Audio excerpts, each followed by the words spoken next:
boa noite a todos e a todas. Vamos passar um vídeo institucional do CREA São Paulo acerca da CAT Online. Logo após a exibição desse vídeo, a todos que estão nos assistindo e aos presentes, daremos início à nossa palestra de hoje à noite. Muito obrigado. No vídeo, vamos apresentar a solicitação de certidão de acervo técnico online. Antes de iniciar, digitalize todos os documentos necessários. Para solicitar sua certidão de acervo técnico, identifique os arquivos.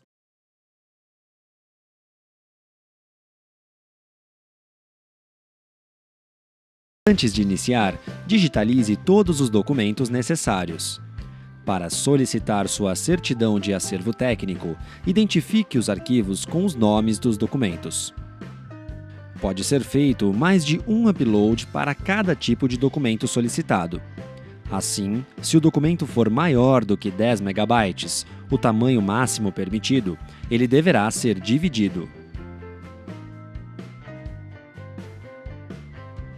Para iniciar a solicitação, acesse o site www.creasp.org.br e clique no link CREANet. Em seguida, clique em Acesso ou Registro de Profissionais. Preencha os campos necessários para acessar o atendimento web. O seu número CREASP, com 10 numerais, e sua senha.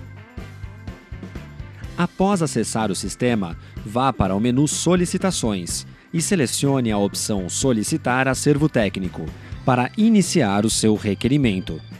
Agora, preencha este formulário. Aqui, você irá escolher o tipo de serviço solicitado. Neste exemplo, utilizarei esta opção. Preencha todos os campos obrigatórios para que você consiga concluir seu requerimento.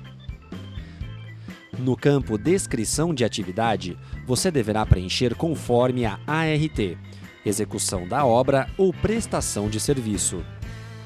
Continue o preenchimento.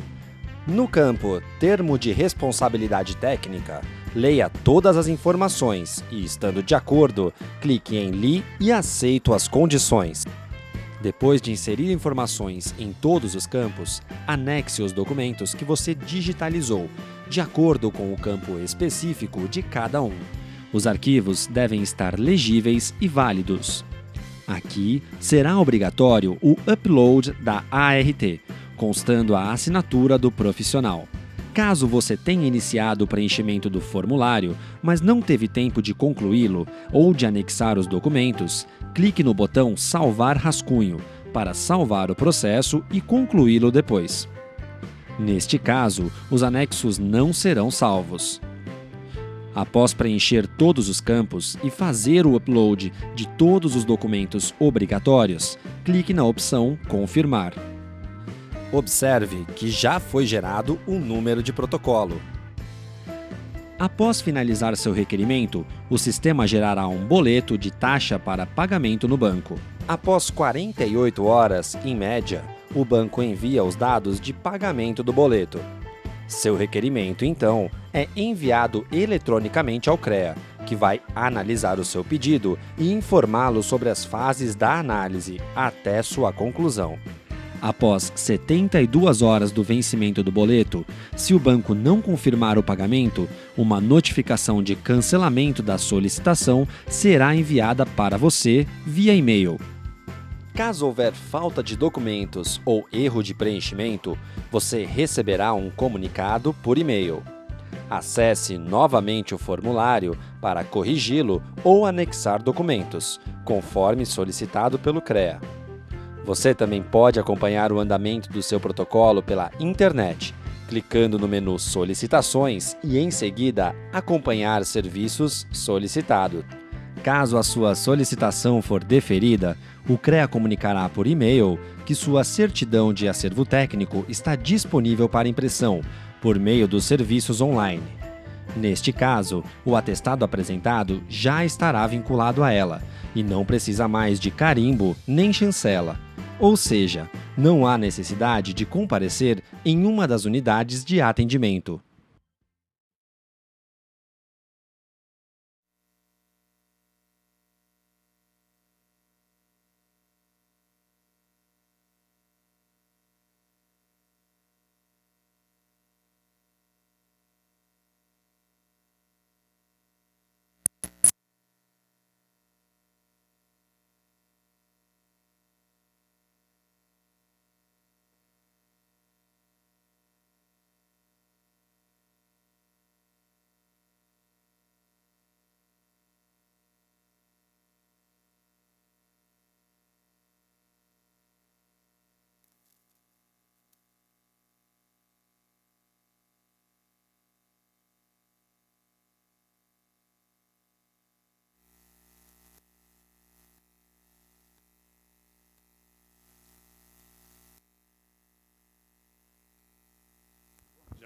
Então, vamos lá.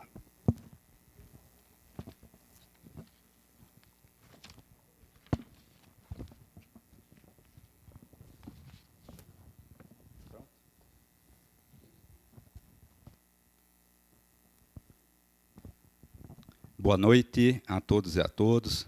Após a apresentação do vídeo institucional do CREA São Paulo, nosso apoiador, vamos dar início à nossa palestra aqui com o engenheiro Dr. João de Mendonça Naime, chefe-geral da Embrapa Instrumentação há 3 anos, pesquisador da Embrapa há 29 anos, também exerceu a função de gestor de P&D da mesma unidade.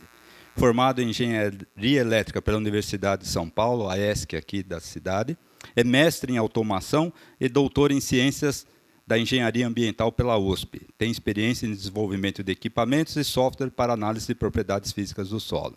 De antemão, gostaria de agradecer a disponibilidade do Dr. João em vir aqui nos apresentar um tema tão importante, que é desafios e oportunidades aí na área de agronomia e na área de instrumentação. Muito obrigado, Dr. João, e desde já a gente é uma honra tê-lo aqui conosco. Muito obrigado, engenheiro Douglas Barreto. Eu gostaria muito de agradecer à Associação dos Engenheiros e Arquitetos de São Carlos, né?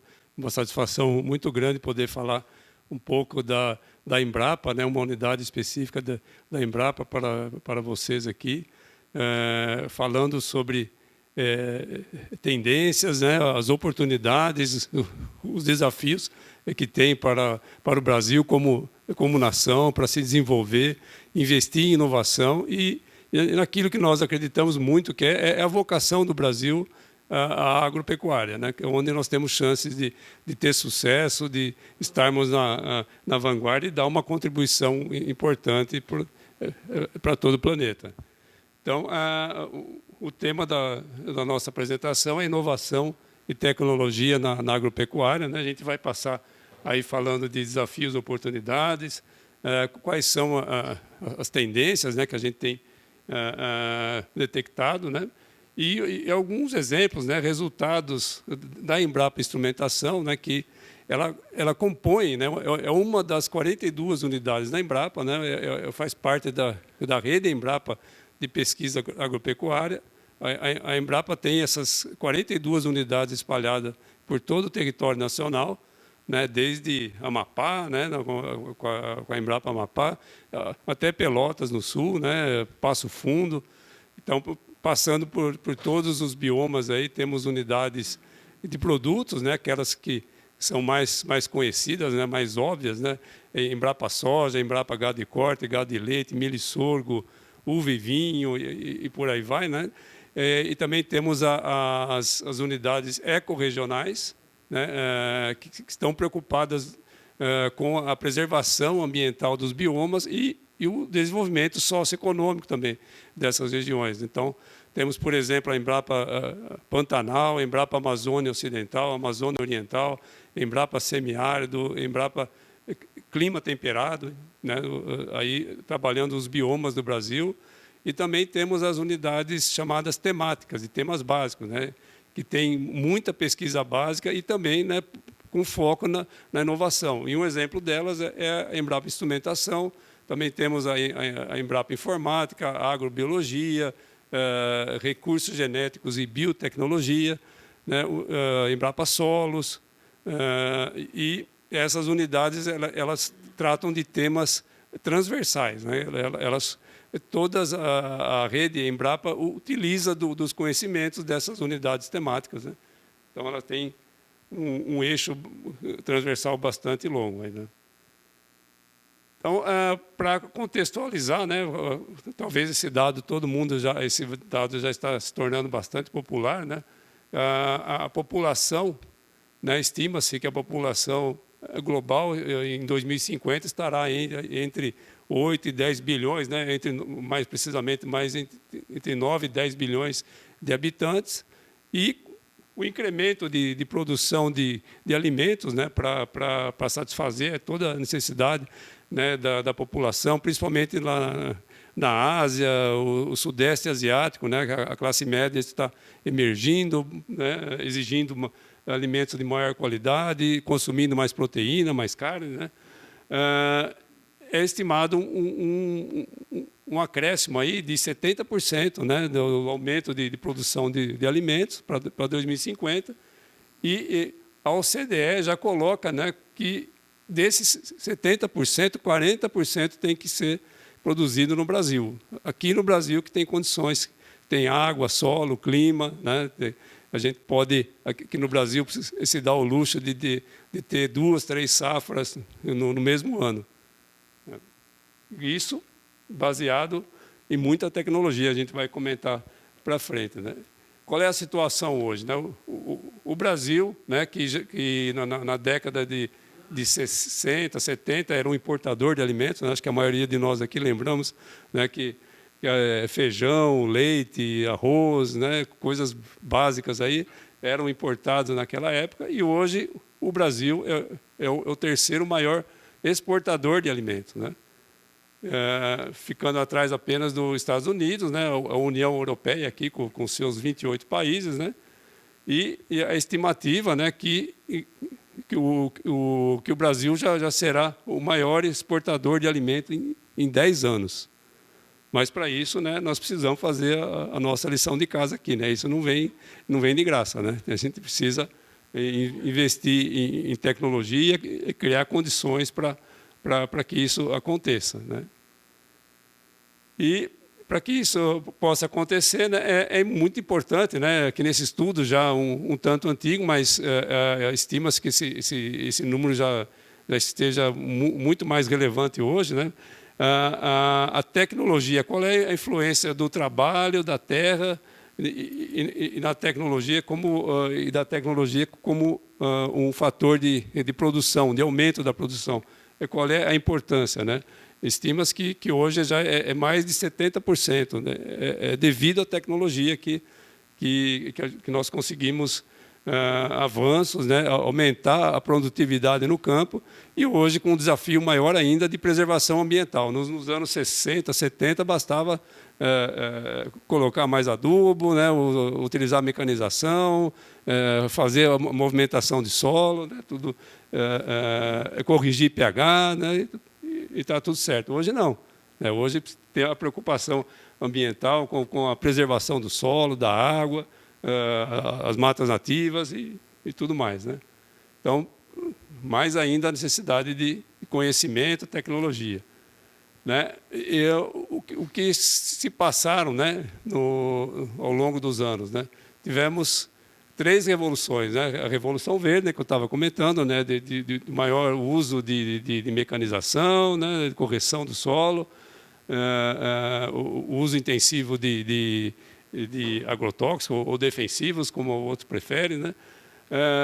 Depois a segunda revolução, né, que aconteceu com bastante intensidade aqui no Brasil, né, com muita pesquisa, né, adaptando aos solos tropicais o uso do plantio direto sobre a palha, né? Aí já é uma prática conservacionista, né, que já mostrou com bastante sucesso aumento de produtividade e preservação do solo, da água, né?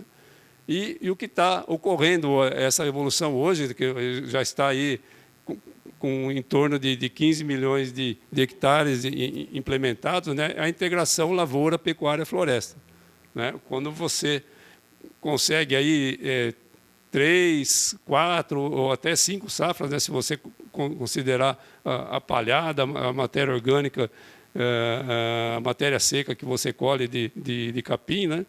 Você tem aqui um seguro para o produtor, né? Ele ter 3 fontes de renda, né? Grãos, carne, madeira, mas como manejar tudo isso, né, de uma maneira eficiente, né? Muita tecnologia também, né, que está sendo desenvolvida, né? Mas já é em diversas regiões do país aplicado com muito sucesso, né? Aqui já é um artigo científico, né, com participação de pesquisadores da Embrapa, que mostra, né, quando você trabalha com sistemas integrados, né, lavoura, pecuária, floresta, né, as diversas combinações, você pode produzir carne, né, onde você compensa a emissão de gases de efeito estufa, né? O gado emite muito metano, né? Mas esse metano, né, que é um gás de efeito estufa, ele pode ser compensado, ele é compensado quando você tem a floresta crescendo, o capim, né, com raízes profundas, raízes chegam até 2, 3 metros nesse sistema de cultivo, onde o sequestro de carbono no solo pelo capim, pela vegetação, né, os grãos, né, ele compensa a emissão de metano do gado. Então, é uma matéria, é um artigo de pesquisadores brasileiros que foi capa da Nature, né, que mostra, né, com equipamentos, com cálculos, né, que esse balanço de gases de efeito estufa pode ser zerado, né? Até foi lançado aí o selo, né, a carne carbono neutro, né, que é possível produzir carne, né, com você compensando as emissões de gases de efeito estufa.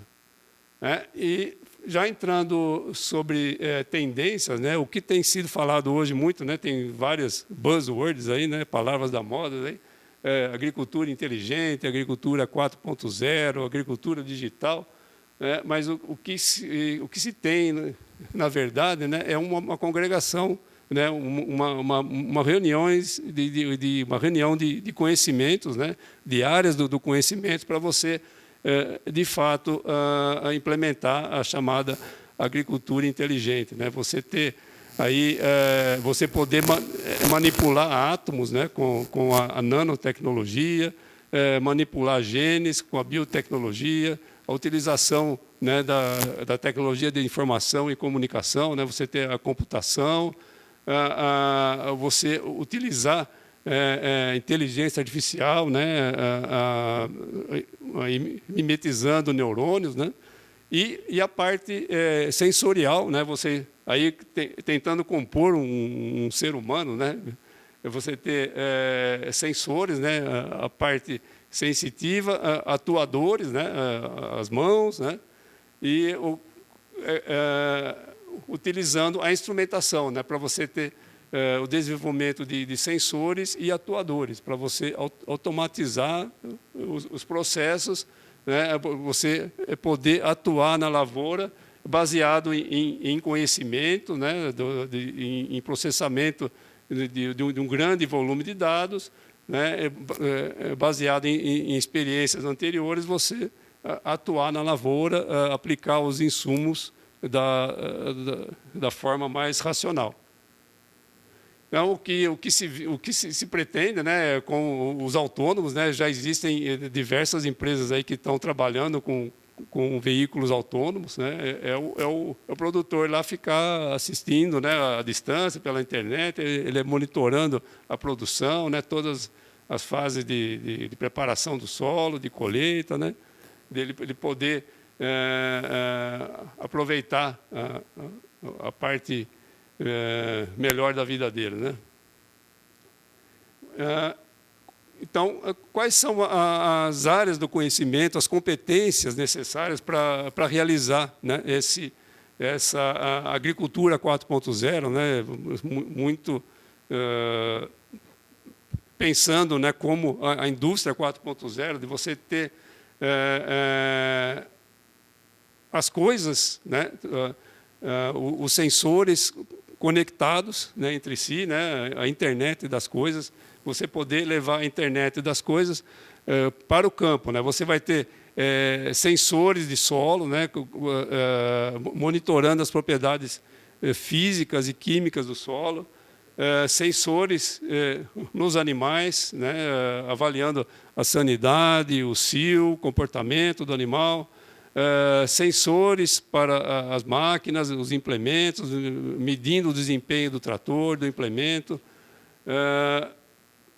drones, né, equipamentos coletando imagens de diversos tipos de sensores, isso tudo formando, né, uma grande quantidade de dados, né? Você forma um conjunto de dados enorme aí, com com todas essas informações de pedologia, sanidade animal, sanidade vegetal, desempenho das máquinas. Isso é processado por um sistema de inteligência artificial, né? Aí, machine learning, né? Diversas técnicas que têm surgido recentemente, têm possibilitado avaliar esses volume de dados que um ser humano, né, a gente olhando os mapas, as imagens, não consegue correlacionar com qual é o melhor manejo, qual é a quantidade de insumo que eu vou ter que aplicar em cada área da fazenda. Isso tudo ainda precisa ser associado para você fazer a gestão da sua propriedade, como você faz numa unidade industrial. Você também precisa ter informações externas ao campo, né? Fora da porteira. Quais são as cotações das bolsas, as tendências de mercado, a logística da região, para quem você vai vender, até onde você pode transportar, né? Todas essas informações para o seu planejamento, né? O que você vai plantar, quanto você vai plantar, quando você vai comprar os insumos, quando você vai vender a sua produção, para quem você vai vender a sua produção. E tudo isso, né, só faz sentido com o conhecimento agronômico, veterinário, né, você fazer de posse desses dados, do processamento desses dados, você precisa ter a experiência, né, das ciências agrárias, né, dando suporte para um sistema de tomada de decisão, para você fazer o diagnóstico e, consequentemente, a recomendação agropecuária. Como que você vai aplicar os seus insumos, lá, o adubo, fertilizante, o agrotóxico, a água, né, e todas as intervenções que têm que ser feitas na propriedade. Aqui comentando um pouco, né, desse relatório do Ministério de Ciência e Tecnologia sobre as oportunidades, né, as tendências aí de aplicação da internet das coisas no Brasil, né? Aqui no eixo vertical a demanda, aqui no horizontal a capacidade de desenvolvimento e o tamanho do círculo, né, é a oferta, né, de tecnologia, né? Então, a gente vê que para a área rural, né, a capacidade de desenvolvimento é muito grande. A demanda ainda é pequena, mas com o surgimento desses sensores, desses atuadores, né, o potencial de crescimento da demanda será enorme, né, e para você cada vez mais produzir mais com menos, né, e com sustentabilidade ambiental, né. Então, aqui exemplificando, né, o que a gente tem em desenvolvimento, né, e muita coisa já estão nas máquinas aí, né, as unidades de controle eletrônico, né, monitorando a transmissão do trator, o freio, né, o motor, os implementos, né, diversos tipos de sensores, o monitor de colheita, né, os seletores de semente, quando no caso numa semeadora, para você plantar na linha certinha, a quantidade exata. E tudo isso, hoje, nós estamos trabalhando na Embrapa, né, quando desenvolvemos esses sensores, esses atuadores, utilizando, aqui ficou cortado, é o padrão Isobus, né, é um padrão de comunicação, aí uma força-tarefa internacional, e diversos fabricantes de máquinas, implementos, tratores, que estão desenvolvendo esse padrão para que seja aí, intercambiável, né? Tratores, implementos, né? Que eles usem o mesmo tipo de conectores, de protocolos de comunicação, arquivos de saída, né? Que você tem nos seus monitores.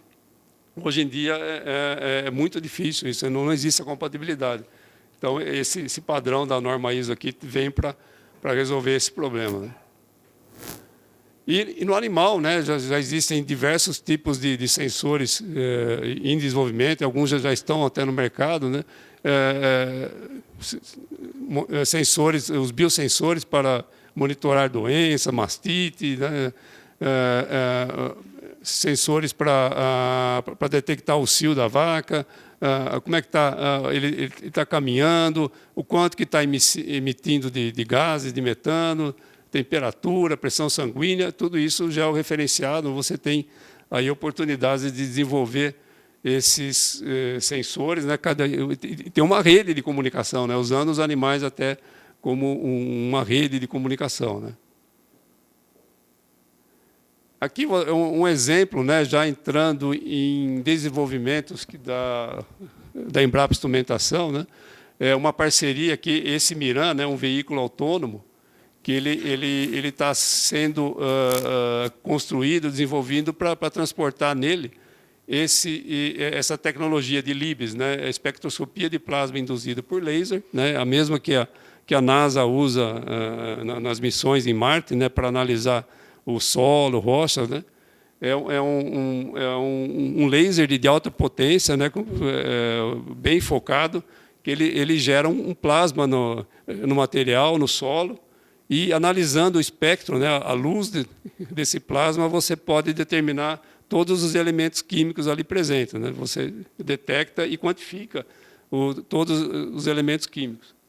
Então, você pode fazer análise elementar de solos e plantas, né? A ideia é você ter esse veículo autônomo fazendo esse monitoramento no campo, né? Determinando nitrogênio, fósforo, potássio, carbono, né? De forma automática e de baixo custo, né? Aqui está um videozinho desse equipamento, né? Que lá no nosso campo de teste, é uma área que nós temos lá na Embrapa Pecuária Sudeste, na Fazenda Canchim, aqui em São Carlos, e ele tem aqui, né, está transportando esse sistema, né? E aqui no slide seguinte, eu vou mostrar o equipamento de laboratório, né? Que aqui é já uma tecnologia que baseada nesse LIBS, né? A espectroscopia de plasma induzida por laser. Aqui já é o equipamento em laboratório que nós estamos trabalhando na versão portátil, né, embarcada para colocar naquele veículo autônomo. Então, é um recurso, né, que a Embrapa usa, né, para que o seu conhecimento, sua tecnologia, a sua inovação chegue ao mercado. Ela licencia uma tecnologia ou desenvolve junto com uma empresa, né, no modelo de inovação aberta. Aqui, no caso, para essa empresa agrorobótica, né, desenvolveu esse equipamento de laboratório que faz análise rápida de solo, né, de 60 amostras. Tem um carrossel aqui, que você precisa colocar uma pequena quantidade de solo aqui e ele vai dando tiro de laser lá dentro e fazendo análise, né. Aqui, nessa primeira versão, ele está determinando a textura do solo, né, o percentual de areia, silt, argila, a quantidade de carbono e o pH do solo. Mas estão sendo desenvolvidas mais análises. Passa por toda uma fase de calibração, né? E esse equipamento já está em operação no laboratório Atenas, em Jaboticabal. Aqui é um outro tipo de robô, né, que aqui já é uma parceria com a Universidade de São Paulo também, o Departamento de Engenharia Mecânica, e a Jacto, né? A Jacto construiu a parte mecânica, até vocês vão ver no vídeo que a cor laranja característica da Jacto, né? Já é um autônomo de maior porte, né? A ideia é ele poder transportar uma grande quantidade de sensores, de câmeras, para fazer um mapeamento da cultura, né, de forma autônoma durante o dia, à noite, né. Você ter aí ele trabalha com motor diesel, né, com geradores e motor hidráulicos independentes em cada roda aqui, né.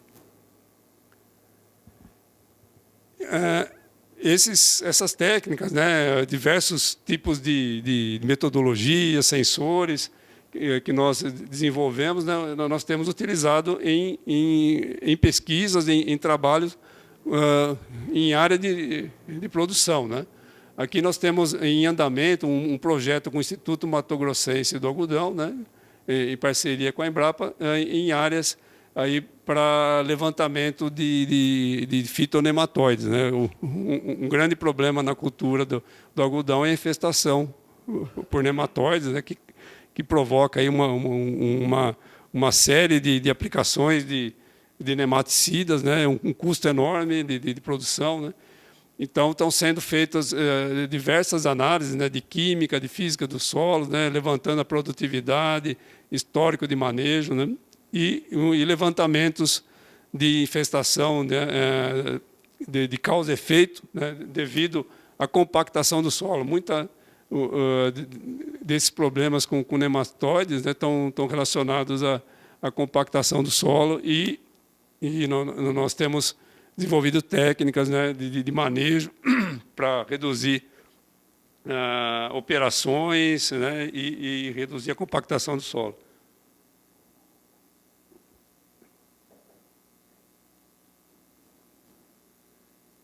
Esse projeto tem uma série de mapeamentos, né, em diversas áreas, aqui na região de Sapezal, de Rondonópolis, né? Então, é mapeada a fertilidade do solo, a compactação, matéria orgânica, condutividade elétrica. Nós utilizamos um equipamento que é similar a um arado, né? Ele tem 6 discos, né? Que tem fonte de corrente e vai medindo a tensão. Você mede a condutividade do solo.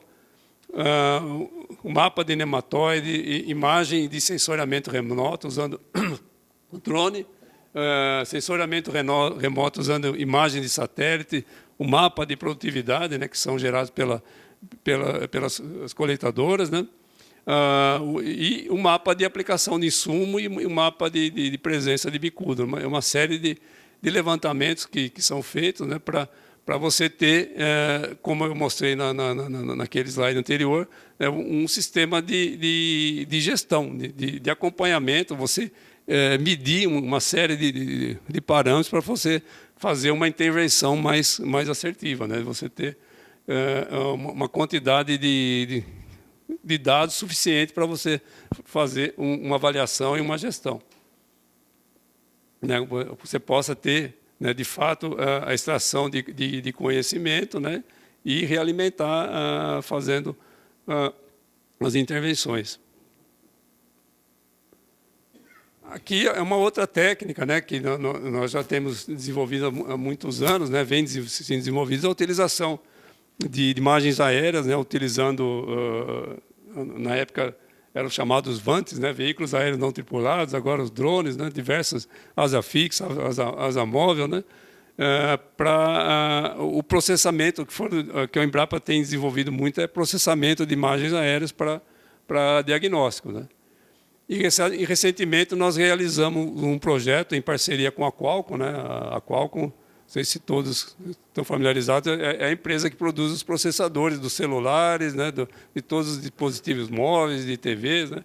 Eles mesmos se autodenominam um gigante desconhecido, né, é uma Intel dos equipamentos móveis, né. Então, a ideia desse projeto, né, é desenvolver o processamento de imagens aéreas embarcada no drone. Você, enquanto ele está voando, ele está coletando as fotos e já está processando a imagem e produzindo diagnósticos, né?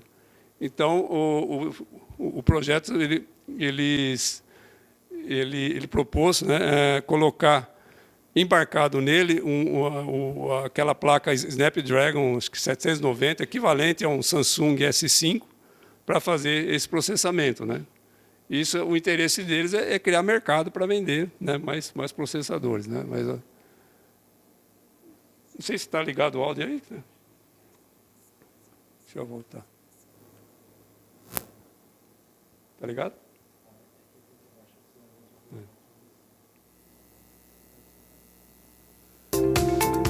Desde 1998, a Embrapa Instrumentação, baseada em São Carlos, tem sido pioneira no uso de drones na agricultura tropical. Com uma grande variedade de recursos e funcionalidades, os drones podem gerar um impacto positivo na produtividade agrícola. Atualmente, porém, os altos custos e a necessidade de operadores especializados e o acesso a computadores poderosos dificultam o uso adequado de drones pelos agricultores médios no Brasil. Mas essa história pode mudar. A Embrapa, a Qualcomm, através da iniciativa Wireless Reach e o ISIS, Instituto de Socioeconomia Solidária, estão trabalhando no programa de desenvolvimento de tecnologia para o uso de drones em agricultura de precisão. Os algoritmos desenvolvidos pela Embrapa, operando na plataforma de alta performance Qualcomm Snapdragon Flight, vão permitir aos drones coletar, processar e analisar grandes quantidades de dados enquanto sobrevoam as plantações. O drone poderá transmitir para o agricultor informações sobre a lavoura com dados de fácil leitura em tempo real, sem a necessidade de um especialista para controlar o veículo ou ajudar a interpretar os dados. Com estes dados, o agricultor poderá detectar com precisão áreas que podem apresentar doenças e pragas, estresse hídrico, déficit de nutrientes ou danos ambientais, possibilitando o aumento da produtividade e a redução do impacto ambiental com a diminuição no uso de produtos químicos, nutrientes e água. Com esta solução, tecnologias inovadoras estarão ao alcance de... Esse foi o vídeo de lançamento, né, desse projeto. E agora a gente vai apresentar alguns resultados, né? Esse foi um dos modelos de drone utilizado, né, com diversos tipos de câmeras, né? Muitos dos desenvolvimentos, né, utilizam algumas câmeras no visível, outras câmeras hiperespectrais, né? E tem uma ampla banda, né, tem 300 bandas, né? Cada tomada, cada foto que você tem ali são 300 arquivos, né? E cada uma numa banda, desde o infravermelho até o ultravioleta, né? Que permite uma série de diagnósticos, né? Mais sofisticados de doenças, déficit de nutrientes, né? Mas como resultado desse projeto, né, ele teve também, além da Embrapa e da Qualcomm, né, o vídeo falou do Instituto de Socioeconomia, né, que fez uma avaliação com pequenos e médios produtores, né, em parceria com a Coamo, né, com a cooperativa lá do Paraná, monitorando 100 propriedades, né, acho que 105, na verdade, está errado aqui, na safra de 2017, 2018, avaliando, né, a viabilidade, né, e a facilidade de utilização pelo pequeno e médio agricultor, né. Então, foram 105 produtores aí avaliados, né, com 34 agrônomos que acompanharam, né, esses testes, né, em 19 municípios e utilizados 4 drones, né. Resultados aqui mostraram que 96% dos agrônomos consideram como uma tecnologia útil para eles, né. E os produtores familiares, 97%, né, vislumbram aí vantagens e ganhos com essa tecnologia, né. E como impactos diretos desse projeto, né, foi avaliado o potencial de incremento de margem de lucro, né, o potencial de redução no uso de agroquímicos, né, de um potencial bastante elevado, né, que considerado pelos agrônomos e produtores que acompanharam os testes, né, e agricultores familiares beneficiados por recomendações agronômicas, né, influenciadas por esses relatórios aí, né, de análise agrícola que foram gerados, né. Então foi bastante satisfatório, né. A gente espera que as empresas, né, agora se animem a colocar essa tecnologia no mercado, né. Eu vou falar um pouco também, né, outro desenvolvimento lá da Embrapa Instrumentação, né, é redes de sensores sem fio, né, especificamente aplicada à irrigação, né, irrigação de precisão ou irrigação sítio específica, né, aquela irrigação que se preocupa em colocar a quantidade de água necessária em cada área da produção, né. A gente sabe que as propriedades físicas e químicas do solo variam, né, no horizonte e na profundidade, né. Você pode ter uma mesma propriedade diversos tipos de solo, né. E também as necessidades da cultura, né? Tem que ser respeitado, né? E tem questão de relevo, né? Então, a irrigação não pode ser uma irrigação eficiente, né? Racional. Ela não pode ser uma lâmina igual para toda, uma lâmina d'água aplicada em toda a propriedade, né? Então, para isso é necessário você ter redes, né, de sensores espalhados pelo campo, né, previamente estabelecidos, né, você tendo um conhecimento de como são as manchas, né, as zonas de manejo, né, que você pode rapidamente determinar com medidas de condutividade elétrica, né. A condutividade elétrica, como eu não esqueci de comentar, mas ela não te dá um valor específico, né? Uma grandeza específica, qual é a salinidade do solo, qual é a quantidade de água, né? Ela é influenciada por um conjunto de fatores, né? A granulometria, a mineralogia do solo, a quantidade de sais dissolvidos, a umidade. Mas esse conjunto, né, você pode dizer, essa medida, você pode avaliar como o solo está variando, né, como estão as manchas, né, qual é o tamanho, a dimensão de um tipo de solo numa região. Então, com isso, você consegue colocar os seus sensores de uma forma mais estratégica, né, você ter aí essas redes de sensores comunicando com uma estação base, né, e a estação base jogando as informações para a nuvem, né, onde você pode fazer um processamento para fazer a gestão da aplicação à taxa variada, né, com pivô ou com sistema de irrigação por gotejamento, né, diversas metodologias, né.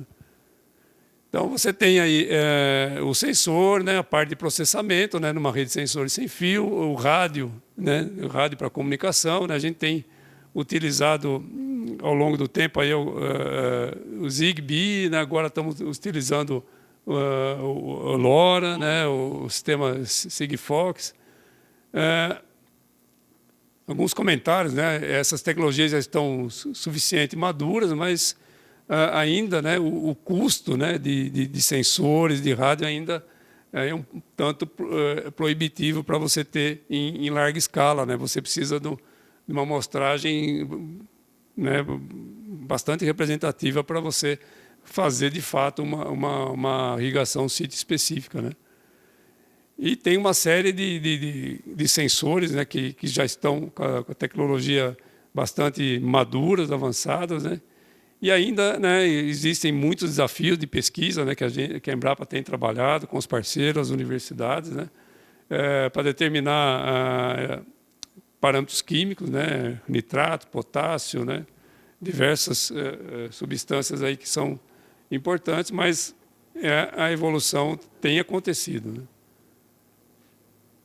Aqui é um resultado, né, uma parceria nossa da Embrapa com a Universidade da Geórgia, né? Um colega fez um pós-doutorado lá para desenvolver essa sonda multiparâmetros que mede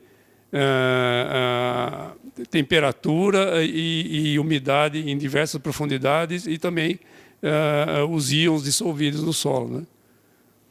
Tudo isso para você poder...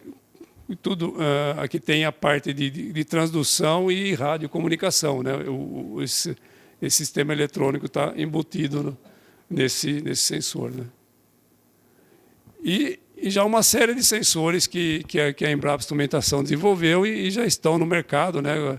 Alguns licenciados para a empresa Tecnicera aqui de São Carlos e tem licenciamento até para uma empresa americana que chama Aerometer, né? Foi o primeiro licenciamento internacional da Embrapa, né? Então, existe uma busca muito forte, né, por sensores de fácil manutenção, baratos, né, para você ter em grande quantidade instalados no campo, né? Só dando um exemplo, né, dos componentes aí de um sistema de irrigação localizada de precisão, né? Você tem toda uma estação base, né, a parte de bombeamento, filtragem, estação de campos, sensores, válvulas, atuadores, né, todo o sistema de controle para você fazer a gestão disso, né. Então, você está fazendo a gestão da distribuição da água e do consumo da água, né, num sistema como esse, né. Você está avaliando a demanda, né, baseado em previsão de clima, né, você vai fazer a predição, né, você não vai você vai aplicar uma quantidade de água considerando a previsão, né, de chuva para amanhã, né, ou vai deixar de irrigar até em algumas áreas, né. Então você consegue otimizar, né, o seu sistema de irrigação, trabalhando com um conjunto de dados que lhe permite fazer tudo isso, né. Aqui um exemplo, né, de aplicação é um projeto em parceria com a vinícola Guaspari, aqui localizada em Espírito Santo do Pinhal, né, uma vinícola bastante moderna. E a gente tem testado aqui a irrigação, né, e por gotejamento, né, nessa vinícola, né, os agrônomos lá conseguem programar alguns estresses hídricos, né, para conferir as propriedades fenólicas da uva, né, para a produção de vinho, para cada tipo de vinho que eles querem produzir lá, né. É um sistema bastante interessante que desenvolveram lá. Aqui os sensores, né, o sistema de radiocomunicação que leva para a estação base, né. Aqui é um outro monitoramento que é feito nessa vinícola, né, medindo o vigor da planta, né, muito relacionado à quantidade de nitrogênio, né, usando sensores de NDVI, né, baseado em emissão infravermelho, né, reflectância infravermelha, né. E com isso você consegue, né, com esse monitoramento, determinar, né, as áreas de manejo, né, o quanto que você tem aqui de necessidade de aplicação, né, de fertilizantes, né, baseado nas medidas de NDVI. Aqui já é um resultado, né, variando um pouco aqui, mostrando que a nossa unidade também tem uma linha de nanotecnologia, né, aplicada à agricultura, né. A nanotecnologia, na infraestrutura que nós temos lá, nós estamos capacitados para desenvolver um novo material, né, manipulando átomos e moléculas, né, de diferentes materiais, de resíduos da agricultura. No caso aqui, é um desenvolvimento de um recobrimento para fertilizante NPK, onde você já tem os micronutrientes, né? Boro, cobre, manganês, zinco. Né? Você recobre os grânulos de NPK com essa suspensão, né? Em água, né? É a base de água, não é a base de óleo, né? A base de óleo provoca uma série de problemas lá de encrustamento na máquina, no implemento semeador, né? E essa tecnologia a Embrapa desenvolveu junto com na época era a Produquímica, hoje já foi englobada pela Compass Minerals, né? Então esse produto está tendo um lançamento mundial, né? Foi lançado no início do ano passado, né? Aqui no Brasil, em junho do ano passado, né? Na AgriShow, né? E agora tem um lançamento mundial, né? Então, assim, ele tem mostrado uma eficiência muito grande, ganhos aí de 10% em cultura de soja, de milho, né? Aqui um outro exemplo, né? Aqui já um desenvolvimento de aplicação de óptica e fotônica na agricultura, né? E isso também a gente está vendo, né? Aqui um equipamento de campo, né? Essa técnica foi validada em laboratório e essa empresa aqui, MMO, de São Carlos, né? ela está desenvolvendo um equipamento de campo. O que ele faz aqui é detectar o green ou HLB nas folhas, né, de um pé de laranja aqui, ou de limão, né, e ele não só detecta o green, né, mas é na fase assintomática, né, antes de aparecerem os primeiros sintomas, né, as folhas, os ramos começarem a ficar amarelados, né, essa técnica de fluorescência induzida por laser, com 6, 8 meses de antecedência, você consegue detectar com segurança que aquela planta está infectada, precisa ser erradicada, né? Você pode fazer um manejo precoce, né? Evitar a contaminação, né? A contaminação do green, né? Da bactéria é muito similar à propagação da AIDS no ser humano, né? Você pode ser portador e ainda não apresentar sintomas, né?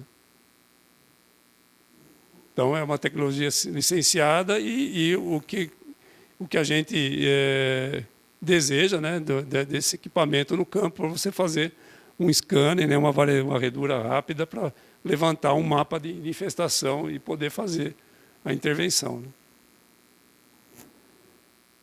E aqui passando uma série de exemplos, né, que a gente tem obtido bastante sucesso, né, nesse modelo, né, de pesquisa, desenvolvimento e inovação, com a inovação aberta, né? Você ter a empresa junto que vai colocar no mercado, né, o produto, porque ela conhece o mercado, né? O pesquisador está um tanto distante, não tem a experiência do que o usuário, o consumidor, né, no campo está de fato precisando, né? Então aqui eu já comentei, né, do projeto com a Qualcomm, né? Aqui a Nanox, né, uma empresa de São Carlos, né, que tem bastante sucesso já no mercado. Aqui uma síntese de nanopartículas, né, com propriedades antifúngicas para defensivos agrícolas, né? Estão sendo realizados testes em soja. Com a agrorobótica também temos esse desenvolvimento, né, além daquele equipamento que faz análise de solos, né, tem um equipamento para classificação física do café, né? Também tem a participação, uma demanda da Cochupé, né? Eles que vão aplicar, né, eles sabem muito bem como tem que ser a tecnologia. Desculpa, deixa eu tomar um gole d'água aqui.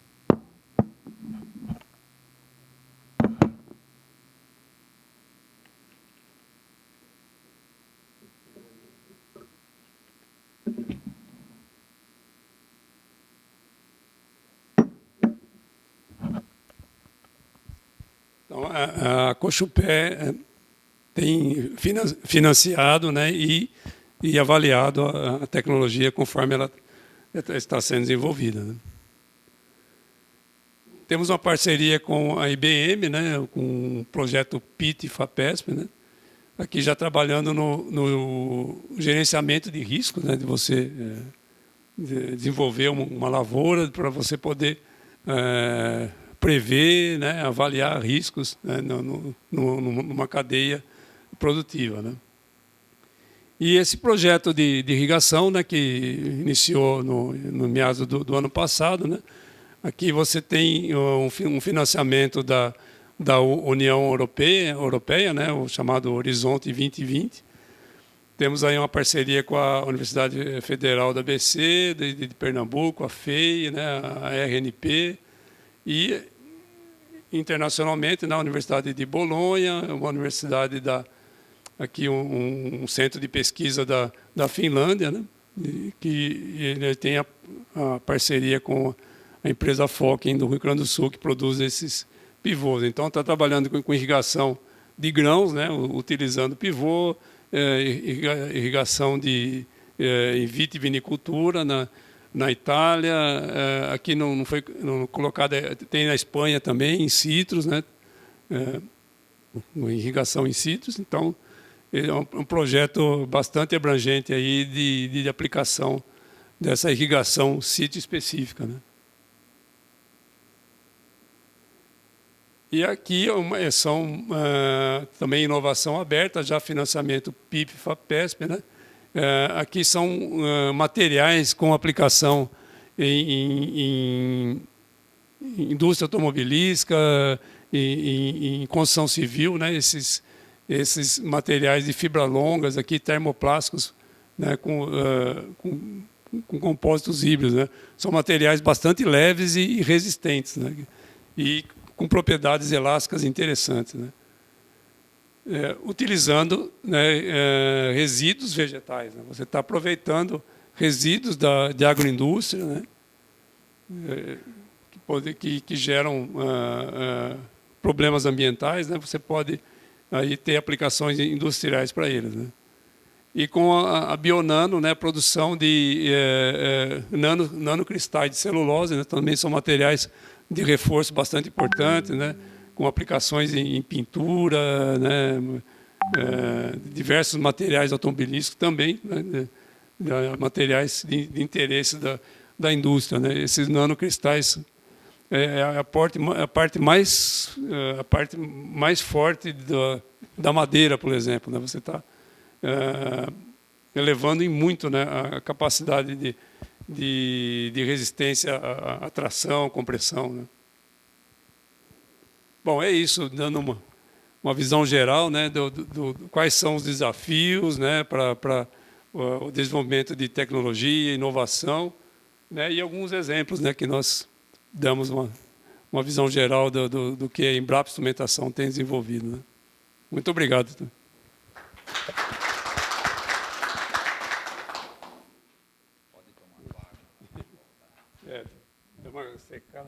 Bem, colegas, é surpreendente, né, João, o campo de oportunidade que a agropecuária aí oferece aí para vários setores, né? Setor aí da instrumentação, não preciso falar, da computação, da mecânica, da microeletrônica, da medicina, né? Nós estamos falando de doenças, controle de doenças, e é muito interessante. Gostaria de abrir então a pergunta aí dos colegas, tá? Viu, João? Você responde mais algumas perguntas para a gente? Sim, pode ser? Sim, estamos à disposição. Doutor João, boa noite. Boa noite. Maravilha a gente ter aqui no nosso quintal, né? Vamos brincar, né? Ou melhor, está no centro, certo? Ou seja, na área nobre, como eu sempre brinco, na Praça 15, tá? A Embrapa. A questão é o seguinte: a gente vê toda essa tecnologia que fez o país virar, de fato, no seu geral, o celeiro do mundo. A gente vê exatamente esse caminhamento, né? Está se tornando um celeiro, certo? Para poder abastecer os commodities mundiais. Mas toda essa tecnologia voltada aí onde está para o pequeno agricultor. A gente sabe, socialmente, o nosso país, ele já teve uma distribuição de renda ruim, mas quando o pequeno hoje, toda essa zona lá, urbana, vamos dizer, na periferia, sim, são pessoas que vieram do campo, onde a agricultura era rudimentar, mas lá se vivia, né, de alguma forma. Com o tempo, o campo se tornou grandes latifúndios, né, que abastece o mundo, e essa tecnologia a gente vê que está muito voltada, parece mais a eles. Então, o pequeno agricultor, aquele agricultor familiar que está no entorno ainda das cidades, que consegue sobreviver, a Embrapa um pouquinho do que ela também está fazendo, talvez, a esse pequeno agricultor. Tá? Não só os grandes, que a gente viu aí no Paraná, sim, vocês estão com um projeto social lá mostrando que foi aquilo ali, mas para o menor produtor. Tá? Como é que a Embrapa, essa tecnologia, pode chegar a um custo mais barato a ele? Tem muitas tecnologias que a Embrapa desenvolve para a agricultura familiar, né, que estão disponíveis em formas de publicações, né, publicações simples, né, como fazer. Então, hoje também tem usado muito as mídias sociais, YouTube, né? Por exemplo, na nossa unidade, né, já há muitos anos a gente tem trabalhado o sistema de saneamento básico rural, né? Fossa séptica biodigestora, jardim filtrante, clorador. Isso o produtor tem acesso a como fazer, tem treinamentos, tudo mais que a Embrapa oferece gratuitamente, né? A nossa unidade também desenvolveu um irrigador solar, né, que acho que tem mais de 150 mil acessos no YouTube, né? Você pode fazer você mesmo irrigador solar, né? Só com a luz do sol você consegue, você tem uma bomba solar ali, né? Utilizando material reciclável, ou já tem uma empresa também que, se você não quer fazer, tem um kit, né? Com todas as conexõezinhas lá, que você pode montar esse irrigador para a sua horta, a sua produção. A nossa unidade também tem desenvolvido máquina para colher mandioca, para processar mandioca, máquina para colher amendoim forrageiro, né? E as demais unidades, muito mais, né? As unidades de produto, né? Que trabalham com produtos como mandioca, né? Que é o mais cultivada pela agricultura familiar, né? E diversos outros tipos de feijão, de grãos, aí que as grandes empresas não cultivam, né? Que é o agricultor familiar que cultiva. A Embrapa gera tecnologia para isso, para esse pequeno agricultor, né? Existe uma linha de financiamento na Embrapa específica, né? Que incentiva a execução de projetos em agricultura familiar, né? Isso já desde o início, né? A Embrapa tem essa parte estratégica, né? De que se ela não desenvolver tecnologia para esse público, ninguém vai desenvolver, né? Não vai ser a Syngenta, a Monsanto que vai desenvolver, né? Estão preocupadas com as commodities, né?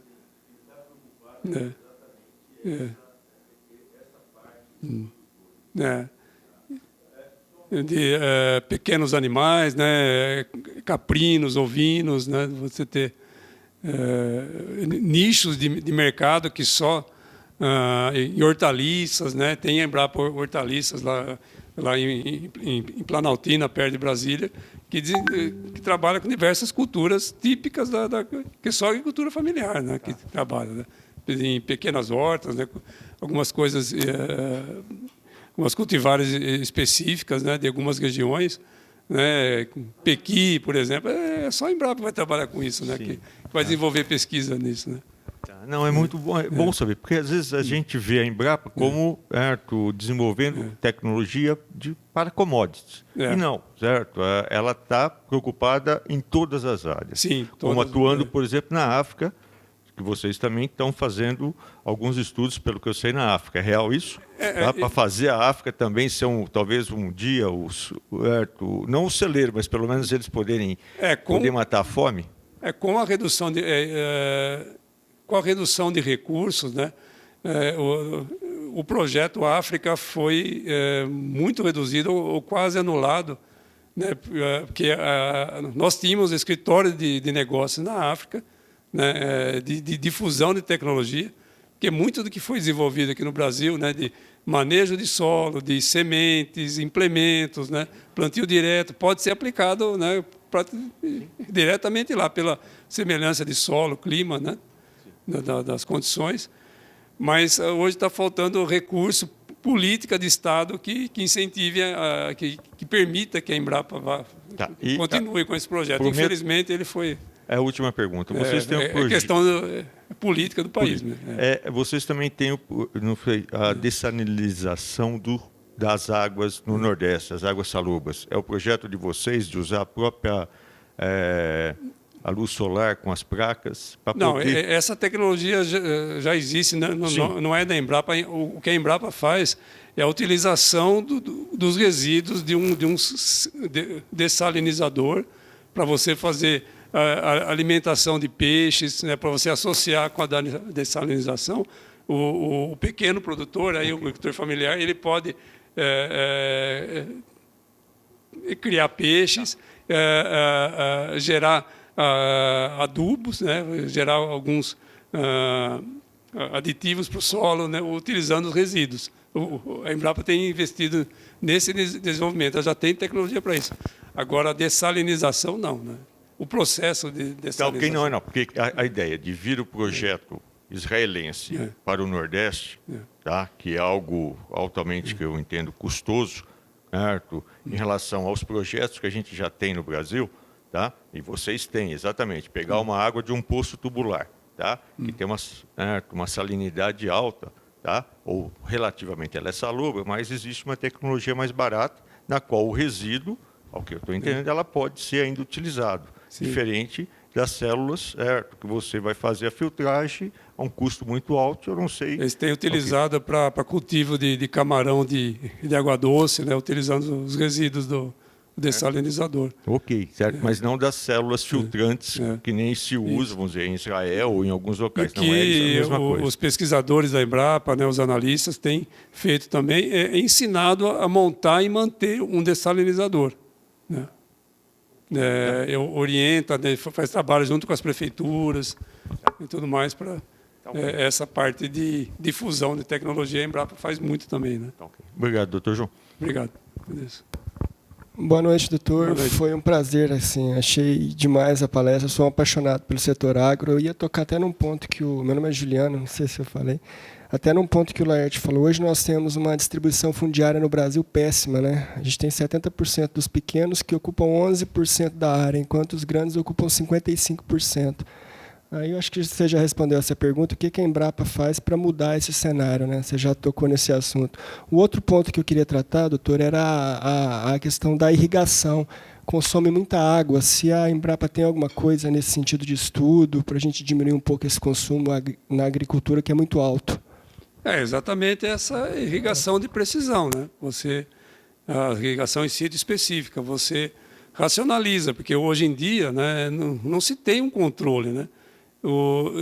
Na segurança, quando tem abundância de água, o produtor ele irriga demais, né? Ele acaba gastando energia demais e pior, né? Ele, quando aplica muita água, ele provoca a salinização do solo, né? Ele está destruindo o solo dele, né? Está jogando dinheiro fora e o futuro, né? Então, por isso que a gente coloca como estratégica essa tecnologia de irrigação de precisão. Quem vai irrigar precisa irrigar, né, medindo, né, para fazer a gestão. Se você não mede, você não gerencia nada. É uma frase antiga essa, né?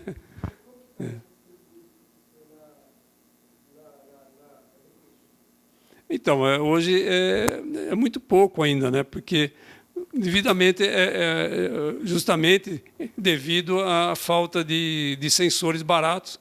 Você precisa de uma quantidade muito grande de sensores, né? Você tem que ter uma amostragem, né, do solo em tempo real, né, com uma resolução, uma granularidade muito alta para poder fazer essa irrigação, né? Sítio específico. Né? Tem mais uma pergunta aqui. Primeiramente, gostaria de parabenizá-lo, doutor. Eu não conhecia, mas sua apresentação, a mim, particularmente, me despertou o interesse pelo trabalho e me fez entender a grandeza do trabalho da Embrapa. Parabéns pela apresentação e pelo trabalho que vocês desenvolvem. Obrigado. Agora, você falou muito de sensoramento. Eu sou engenheiro civil, manteve uma rápida experiência com a área de tecnologia, rádios, sensores, e também com um empreendimento agrícola, que para subsistir precisava de irrigação. E quando a gente quis casar o sensoramento para automatizar uma série de procedimentos, pegou o tema da conectividade, da falta de infraestrutura para conseguir fazer esse sensoramento. Esse é um obstáculo comum, eu imagino, para o Brasil. Qual a solução para esse caso? Porque você mesmo falou, a radiocomunicação para levar isso é caríssimo. Tem solução esse problema? A solução está surgindo, né, com a liberação aí da banda da TV analógica, né, você ter livre aí 700, 800, 900 MHz, né, essas tecnologia LoRa, Sigfox, né, estão muito baratas, né, você pode aí implementar de uma forma barata essa conectividade, você ter essa rede de sensores, né? Mas de fato é um problema mesmo, né? Porque aqui em São Carlos, a Fazenda Canchim, que está a 9 quilômetros do centro da cidade, próxima à Universidade Federal, a 900 metros de altitude, você não tem TIM, não tem Vivo, não tem Claro, não tem sinal de celular nenhum ali, né? Mas você pode, né? Mas para implementar a rede, você não precisa, numa região, ter o sinal de celular, né? O 4G.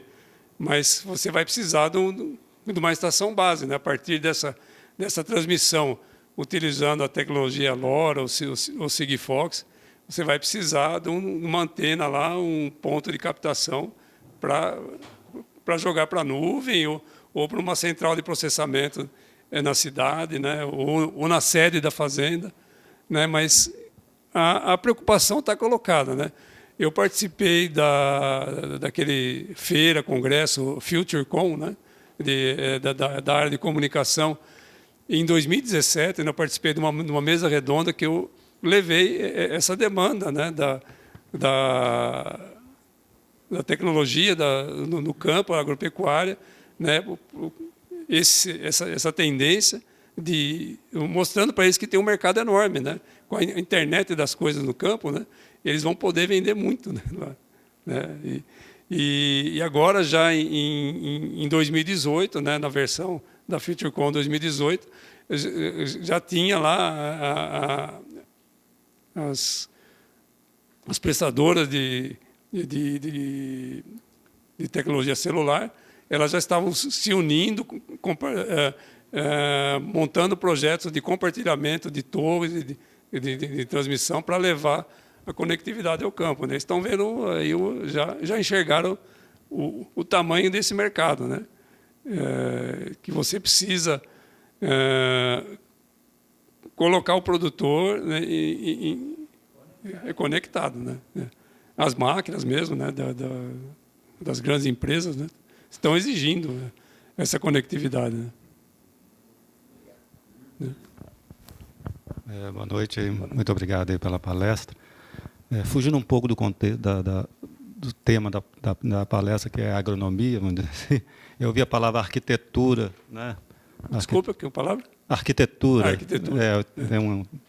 Tem um slide aí que tem a palavra arquitetura. Aí eu estou puxando a sardinha aqui para o nosso lado aqui, que nós temos estudantes aqui formados de arquitetura.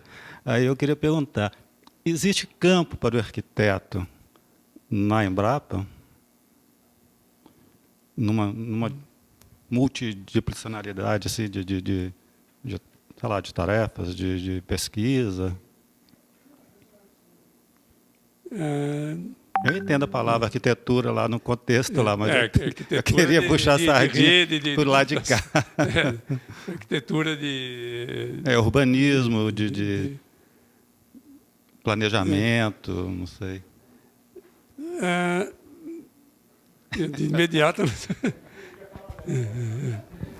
Ô, João, é interessante, né? Eu acho que a pergunta do colega aqui mostra assim a atratividade que teve a sua apresentação, né? Que é um campo também, né? Que nós temos aqui, eu acho que os dois colegas são arquitetos, né?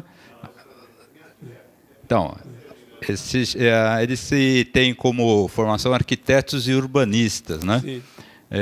Então ficou muito no campo da cidade, infelizmente, né?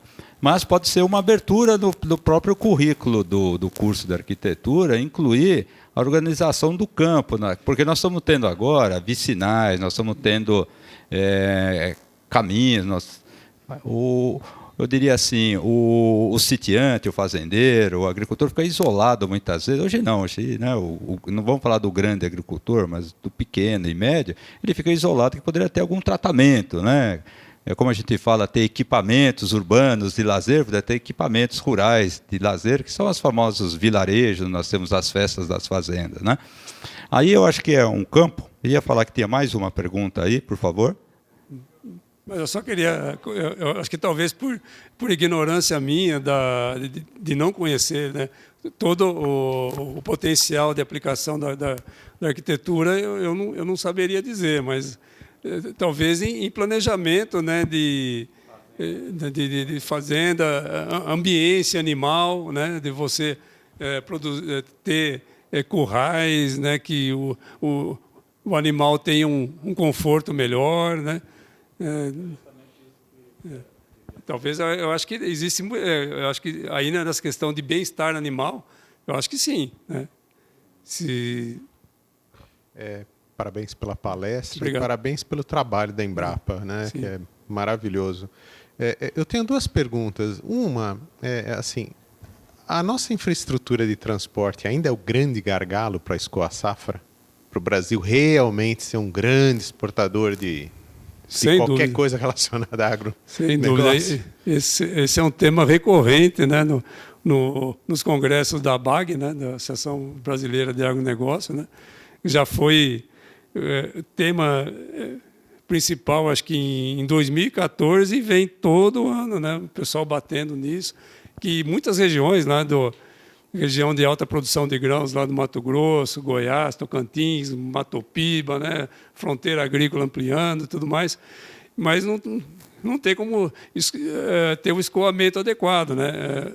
Já é um dado antigo, né, para ter uma ideia, o frete, né, o custo do frete por tonelada para trazer lá do Mato Grosso, né, Campo Novo do Parecis, né, até o Porto de Santos, é $100 por tonelada. A Argentina, para levar até o porto, $30 por tonelada. Estados Unidos, para levar até o porto, $20 por tonelada. E ainda assim, o Brasil é competitivo, né? Imagina se a gente tivesse, né, uma infraestrutura de ferrovias e tudo mais, né, saída para o Pacífico, né? O nosso maior cliente é a China, é o Sudeste Asiático, né? A gente precisa ter uma saída para o Pacífico. A questão de logística é estratégica para o país, para o desenvolvimento do país, né? Precisa ter um plano de Estado, né, preocupado com isso, né? Enquanto o Brasil não tiver um plano de Estado, né, a gente vai ficar aí patinando em diversas áreas. E a gente tem muito receio, né, que essa oportunidade, né, que a gente tem aqui no agro, a gente vai perder esse bonde. Por causa da infraestrutura de transporte. De vários outros fatores, de não ter um plano de Estado. Cada governo que entra muda a cabeça, que quer desfazer o que o outro fez, que tinha de bom.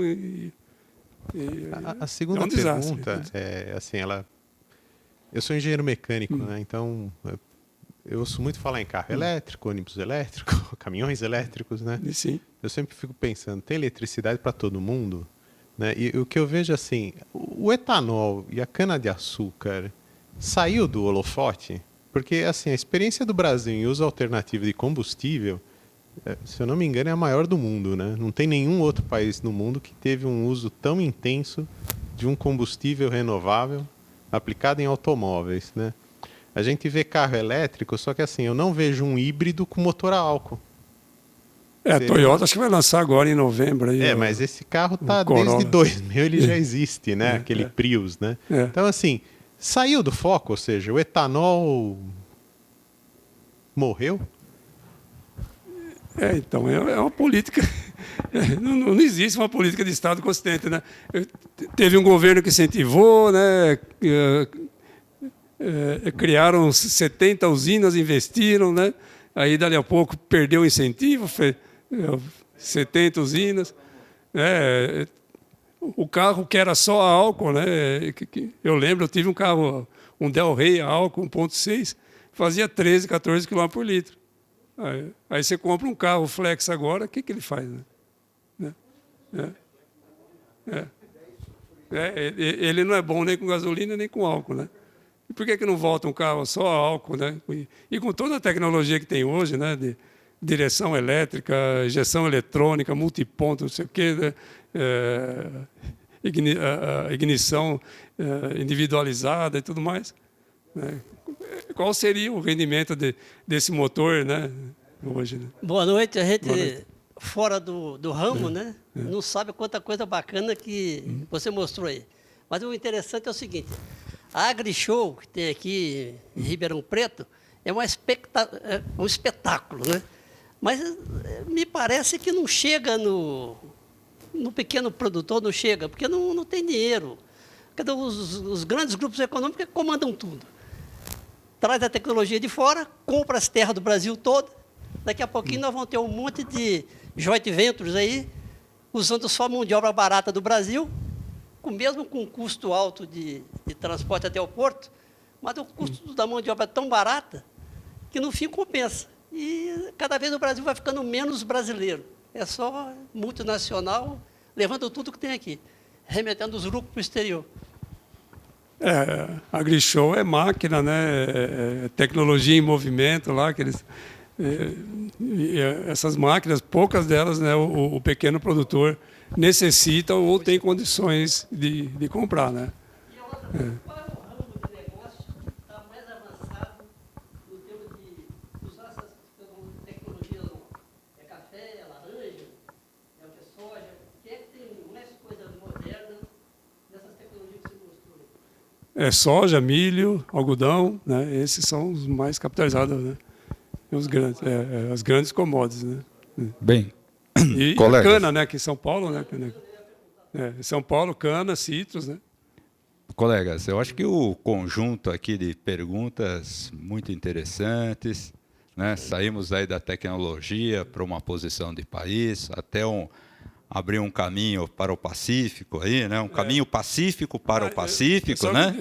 Desculpa, só gostaria de fazer um comentário, não sei se todos conhecem ou tiveram conhecimento, né? De um livro que foi lançado pelo ex-ministro Roberto Rodrigues, Agro é Paz, né? Tem muito do que a gente está falando aqui, e ele é uma oferta de plano de Estado, né? Para o Brasil, né? Foi entregue a todos os candidatos, né? O atual governo, né? Para utilizar todo esse conhecimento que existe no país, né? Ser muito bem aplicado, né? Vale a pena ler esse livro, né?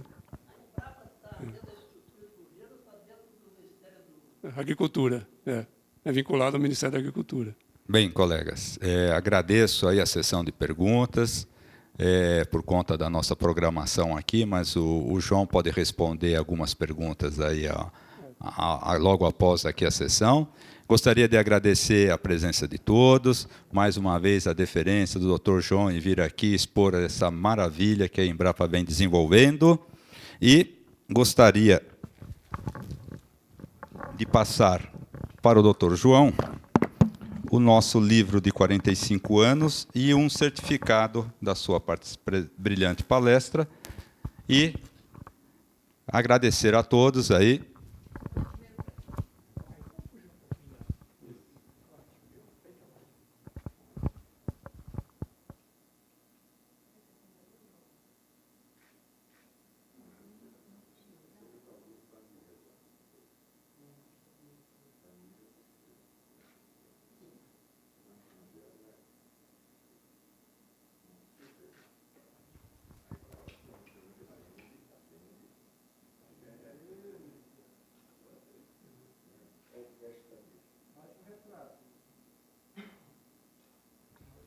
Bem, João, muito obrigado. Uma salva de palmas.